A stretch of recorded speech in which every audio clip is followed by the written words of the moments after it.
Praise the Lord. இன்றைக்கான good news. இந்த Easter தினத்திலும் கர்த்தருடைய நாமத்தினாலே உங்களை வாழ்த்துகிறேன். இன்று உலகம் முழுவதும் ஈஸ்டர் தினத்தை கொண்டாடி கொண்டிருக்கிறார்கள். ஏன் இந்த ஈஸ்டர் தினத்துல மாத்திரம் இவ்வளவு ஜனங்கள் கொண்டாடுகிறார்கள்? இதனுடைய முக்கியத்துவம் என்ன? இன்றைக்கு அதை உங்களோடு நான் பகிர்ந்து கொள்ள விரும்புகிறேன். இந்த உலகத்தில் எல்லா மனிதர்களும் மரிக்கிறார்கள். சிலவர்கள் வயது சென்று மரிக்கிறார்கள், சிலவர்கள் கொல்லப்படுகிறார்கள். ஆனால் எல்லா மனிதர்களுக்கும் இறுதியான ஒரு சமயம்தான் மரணம். இதற்கு பிற்பாடு, அந்த மரணத்துக்கு பிற்பாடு பூமியிலிருந்து மாற்றப்படுகிறார்கள். ஆனால் 2025 வருஷங்களுக்கு முன்பாக மரித்த கர்த்தராகிய இயேசு கிறிஸ்து மாத்திரமே மரணத்தை ஜெயித்தார். எல்லா மனிதர்களும் தோற்று கொண்டிருந்த மரணத்தை அவர் ஜெயித்தார். மரணம் அவருக்கு முன்பாக தோற்று போனது.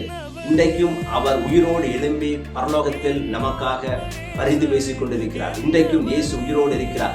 எந்த மனிதனும் மரித்து உயிரோடு எழும்புவது சாத்தியமற்றது. ஆனால் சாத்தியமற்றதை அவர் சாத்தியமாக மாற்றினார். பாருங்க, மரணத்தை அவர் ஜெயித்தார், பாதாளத்தை அவர் வென்றார். இயேசு கிறிஸ்து சகலத்தையும் ஜெயித்தவராக இன்றைக்கும் ஜீவிக்கிறார். இன்றைக்கு இயேசு கிறிஸ்துவை விசுவாசிக்கும் பொழுது தோற்று போன உங்களுடைய வாழ்க்கையும் வெற்றிகரமாக மாறும்.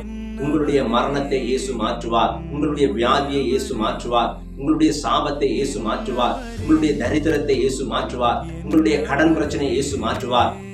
இன்றைக்கு இயேசு விசுவாசிங்க.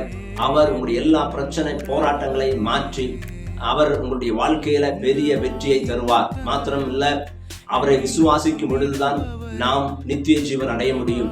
அவர் மூலமாக மாத்திரமே நாம் பரலோகத்துக்கு போக முடியும். இயேசு உங்களை மிகவும் நேசிக்கிறார்.